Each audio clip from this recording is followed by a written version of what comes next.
Hi, I'm Christian Joseph Nicola, base Cream 1D, and this memorize classic school of criminology. Focus on the crime based on the assumption that individual individually choose to commit crimes after weighing the consequences of their actions. According in classical criminology, individual have free will.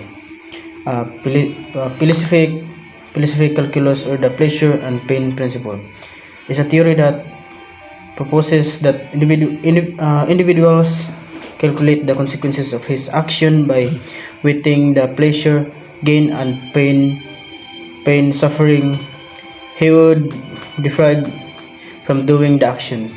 Uh, Neoclassical. This theory modified the doctrine of free will by stating that free will free will of men may be affected by other factors, and crime is committed due to some compelling reason that that prevail. Positivist school. It demands for facts and scientific proof, thus changing the study of crime and criminals into scientific approach, biological, psychological, and sociological determinism. Uh, Sociological determinism believed that criminals could not be morally responsible for their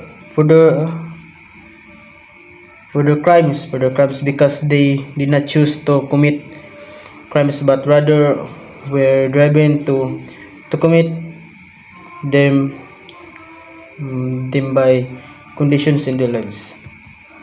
Raffaele Garofalo, influenced by Lombroso's theory of atavistic stigma, man's inferior animalistic behavior.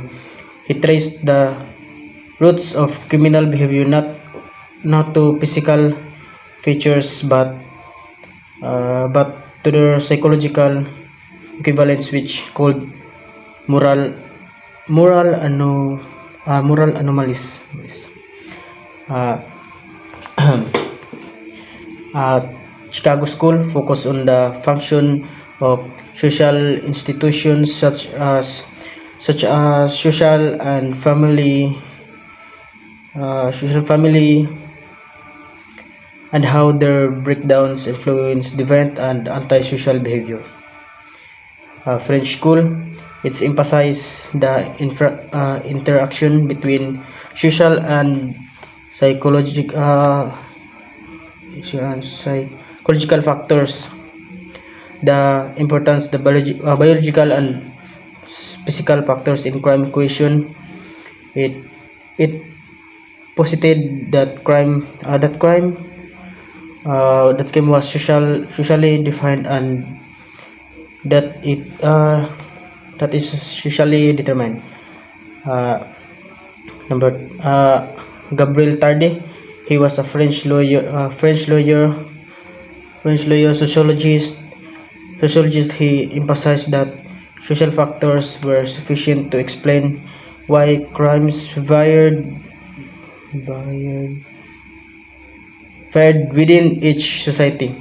Tarde contend that some people learn to engage in crime much as rather other people learn to legitimate occupation and social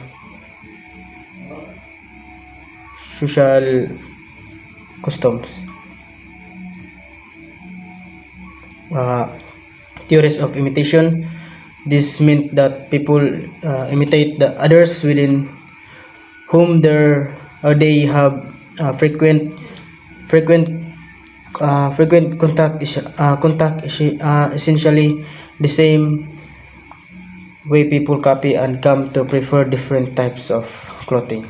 The socialist school social school, uh, based on writing of Karl Marx and Friedrich Engels that began around 1850. They emphasized that economic determinism, it concentrates on the need for quality among all citizens. Their theories are based upon the basic idea that poverty causes people to be inclined to be to criminal activities.